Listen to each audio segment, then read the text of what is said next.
Well, hello again, everybody. This is John Norris at Trading Perspectives. As always, we have a very good friend, Sam Clement. Sam, say hello. Hey, John, how are you doing? I'm doing very well. Thank you for asking. Sam, I'm kind of fired up to be talking about this next subject today, and that's really just what in the world is going on in the labor markets. Last week we had a very strange-looking employment situation report, as the BLS, Bureau of Labor Statistics, announced that the U.S. economy created what 266,000 net new payroll Yes, jobs. Remember that yeah, correctly? something around there, and compared to the roughly 1 million expected. That's right. I think the Bloomberg survey had 77 estimates in it. And the median estimate of this was a million, as Sam just mentioned, with the lowest estimate being 700,000, if I'm not mistaken, a standard deviation of 200. So, well, we came in 266. Expectations are for a million at the standard deviation of 200,000. Sam, I mean, wasn't a math major, but that's over three standard deviations, three sigmas to the left. What's the likelihood of that happening? That's like less than 0.5% chance of 3 sigmas, and I think this was closer to 3.5 sigmas. So I mean, in the world of physics, five sigmas is what it takes to be basically proven to be completely true. And that's in the world of physics, which is a lot more accurate of a science than economics is. But it's a shocking miss, especially when you look at the number of estimates, the low estimate, like you mentioned. And I think there was two below 800,000. I mean, everyone was expecting a good number, and the high was like 2.1 million for expectation. So Yeah. It was all over the board, but it was all over the board for a very good number and not a bad number. And really, Sam, I mean, typically a 266,000 net new payroll jobs month would be considered pretty good. I think I Yeah. read in our newsletter, our blog last week, it'd be kind of like comparing it to a burger from Red Robin. Perhaps better than the regular cheeseburger at McDonald's or some such place, but still, nothing that you're really going to remember 5 years from now. Sure. But really, outside of one particular economic sector, it was not a good report, and that was leisure and hospitality, which created 331,000 net new jobs as California allows some amusement parks to open up, and same in Florida, and you had some restaurant jobs, posting back up. Even so, when you go down through the remainder of the report, you saw a lot of job losses in some very strange looking places like administrative and waste services. Saw a big decline in jobs, something like 126,000 job losses during the month of April. 111,000 of those are in temp agencies. Couriers, what was it? Couriers lost like Yes, 77,000.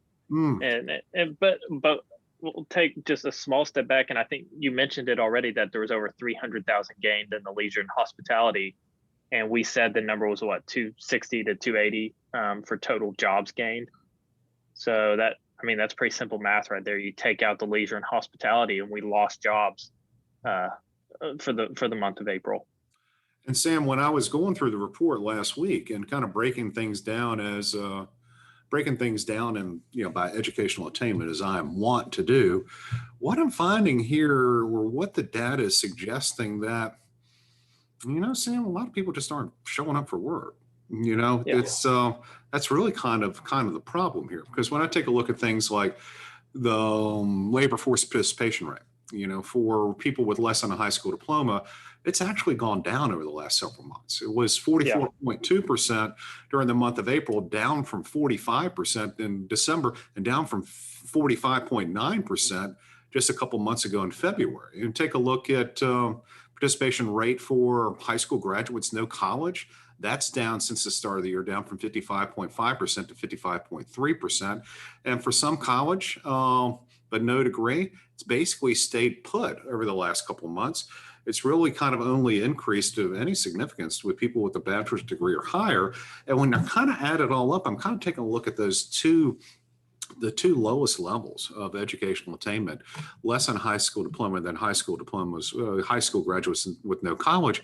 I'm questioning myself, why aren't these people working when, Sam, the BLS announced today, just today, and today's Thursday, of course, that the number of job openings in the United States reached a series high of 8.1 million on the last business day of March. 8.1 million jobs open, and yet we have really fewer people looking for employment. Something doesn't make sense there. Your thoughts? It doesn't, but it does. And I kind of joked with you about this Friday. You know, everyone was kind of shocked by how bad the number was, but at the same time, not really shocked. I mean, it's counterintuitive and it doesn't seem to make sense. But yeah, it's shocking how bad of a miss it was. But then when you kind of look at it and you look at the data and you look where jobs were lost, you go, okay, well, this is actually not surprising at all. Yeah. The anecdotal stuff that we've been hearing had a big impact, you know, and that is what made it not surprising. And, you know, looking at the jobs that tend to make around the $15 to $20 an hour range. Yeah.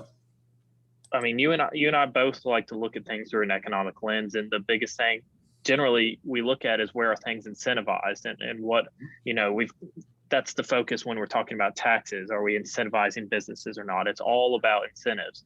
And right now, there's not a lot of incentives. I mean, you and I both have had calls with clients and other people who are running businesses, and they say, I just can't find anyone. Yeah. And even me, anecdotally, I've gone to restaurants that are now drive-through only or online order only. They're not letting people in because they don't have the people anymore. And the data that we looked at very, very clearly backed that up, that those are the jobs that aren't coming back, that people don't want to come back to. And it makes sense right now why that is the case.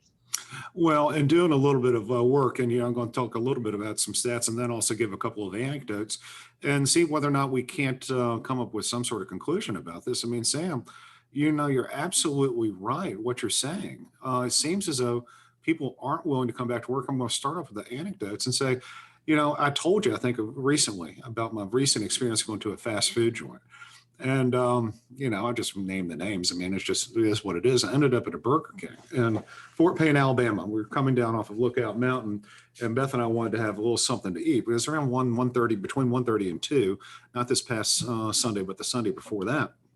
And we're driving through town, and, Beth goes, let's go to McDonald's. Okay. We don't make a habit out of eating fast food. We just really don't. But the line at the McDonald's was, I mean, just staggering. I mean, just absolutely long and not really moving, truthfully. And this particular McDonald's in Fort Payne is actually very well run, believe it or not.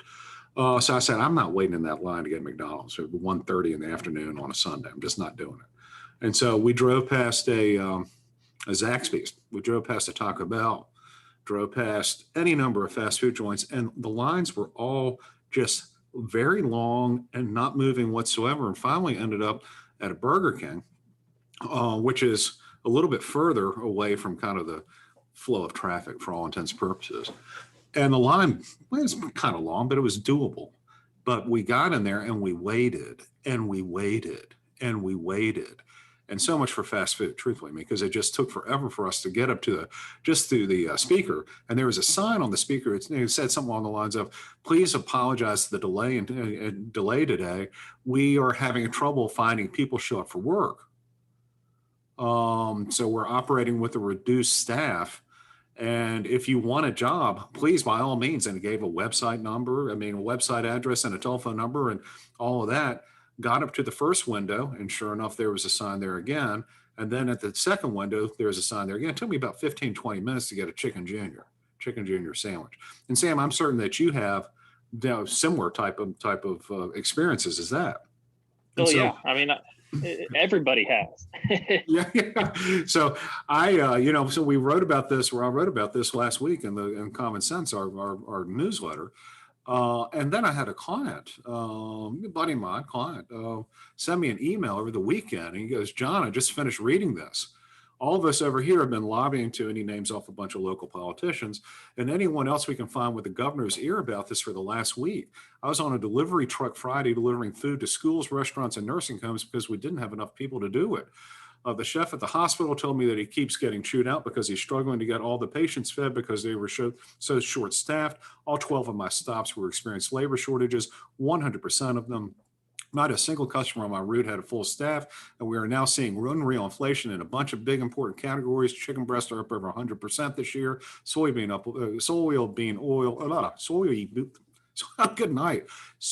oil is up over 70%, And we were told by a customer of ours that he started putting a surge charge on credit card transactions so people would pay him in cash that he could then pay his employees that would only come back to work if they could stay on unemployment. And this guy's doing deliveries. This guy owns the company. And so he can't find folks to work. And Sam, you and I talked about it. It is because of this additional add-ons that the federal government had been giving to state and local unemployment insurance. I'm just talking about the additional $300, and this is $600 last year. It's still $300. It's still going to go on through September of this year. And Sam, as you and I talked about, in Alabama, right now being unemployed pays a minimum of $553 per week. Divide that by 35 hours per week or thereabouts, and you come up with around $1,580. That's right now the minimum wage or the hourly wage for not working is $15.80. Your thoughts? So why go back under that? Well, I mean, truly. And so so if I'm in that situation and I can make $15.80 an hour remaining unemployed, and then maybe do some odd jobs for cash around it, spend 10 hours of my week working instead of 40 hours a week working and make significantly more money, why not? Well, and the thing is, I mean, people say, well, how come the people are letting them do this and all this? And because everyone's complicit in it. You think that manager at the local Burger King really cares that much? You think they're making $100,000 being a shift manager at Burger King? No. Heck no. They know what people are doing. So they hire these people. They don't show up for work. They fire them. They get the hourly benefits, all this, that, and the other thing. And then they just keep on rotating the process until the largesse runs out. I'd do that. Well, who wouldn't? I mean, again, to beat a dead horse about incentives, who wouldn't?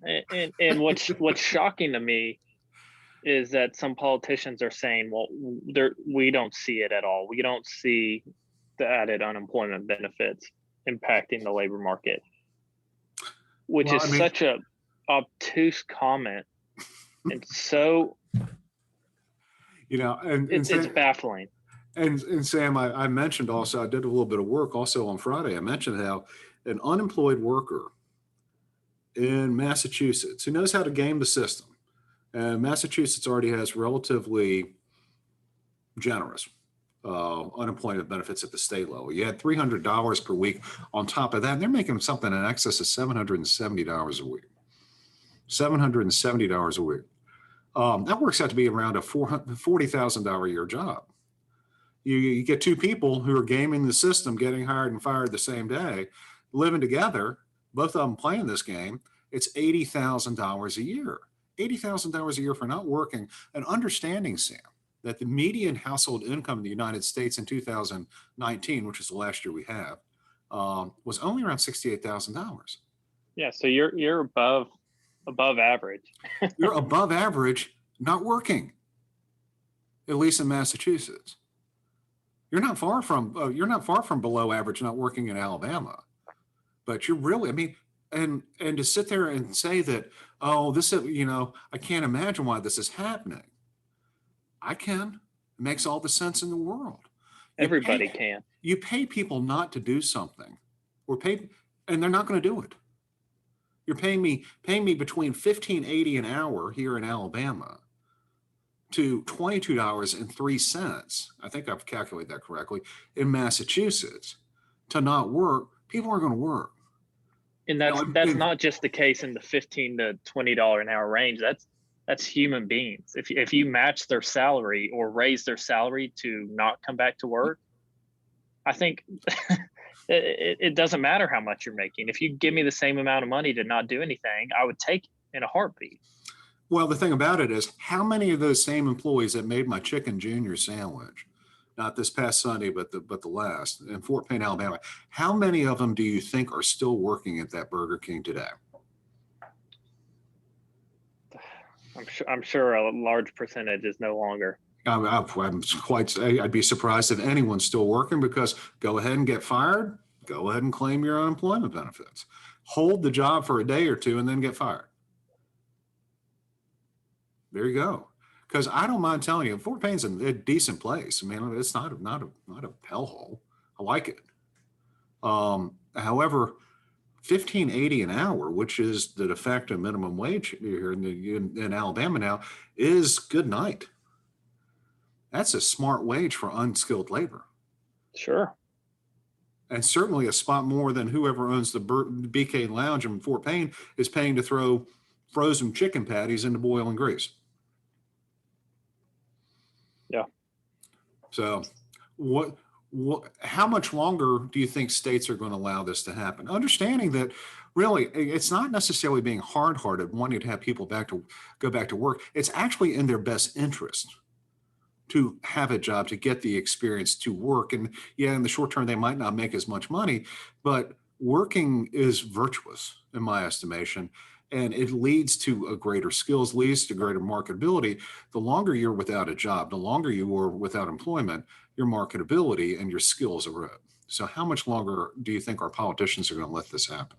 Well, I think you're starting to see the trend change now, at least in some states. And I think even, on the news this morning, I saw something about Alabama starting to pull back some of those unemployment benefits. And, again, just in Alabama, I mean, our unemployment rate is 3.8%, and there's jobs out there. So it's getting to the point where it's hard to justify allowing this amount of money, in my mind, to continue to be paid out to anyone and everyone when there is a copious amounts of jobs out there available. Well, you mentioned something about some NFIB index that you found. Was it something about it's now? What was that? What was that? Yeah, it's the hard to fill, the small business job openings that are considered hard to fill, and it's at an all-time high now. And isn't that strange, given the fact that there are 8.1 million job openings? I guess it's not. Again, it is, and it isn't strange. Just like the jobs number last Friday. I mean, it's shocking to hear, but the reason why makes it pretty clear. Yeah. So it's when I looked at the employment situation report last week, and I saw the way the numbers worked out, I go, yeah, I get what's kind of going on here. Yeah. People with a college degree are working more than anyone else, people that have very, very little educational attainment, and then presumably some of our less skilled workers, less marketable, fewer percentage of them are actually working than they were several months ago. And there's got to be a reason for that. And considering that you and I both maintain that people are rational in general, people are rational in general, and that people respond to economic incentives. With that number of jobs out there that are available or going wanting, and fewer people looking for employment, there has to be an economic reason why this is going on, and it is because we are paying people not to work. Well, why don't we, incentivize people to go back to work? Say a one-time incentive for when you get hired at a job, you get a stimulus check or whatever we want to call it for getting rehired, and it's a one-time thing, so you can't keep quitting and finding a new job, but getting people to go back to work. Well, I think that would work if you did that, but got rid of the additional money per week. Yeah, absolutely. Because otherwise, you know what I'm saying? All right, Sam, I'm going to take you up on that. I'm going to go get a job, and you know what? I'm going to get my $1,200. Go keep that job for as long as I need to get my $1,200, and then what am I going to do? Go back on unemployment. So yeah, that's the obvious part. That has to go down. But then, if we really want to speed things up, let's add on an incentive in the opposite direction. Quit disincentivizing work and start incentivizing it. Well, and I know you're right. In the way that we view the world, I strongly believe to the point of knowing that you're right. It's last year when economies were locked down because the government had done so. Perhaps we could make an argument that these types of sweeteners were necessary to some degree. However, now as states are largely reopening, I'm not exactly sure you can make a strong economic case for continuing these sweeteners to unemployment but for the fact that, gosh, I'm going to be cynical here, unless you're trying to buy votes. Yeah. So your thoughts on that? I mean, I 100% agree. So hopefully at some point we'll start seeing a groundswell from business owners and people just saying, come on, guys, let's knock this off. We can't get people to come take this hourly employment. You're not seeing the same type of thing with people on salaries. You're seeing that people hourly employment, not wanting to work. It makes all the economic sense in the world for them not to do so.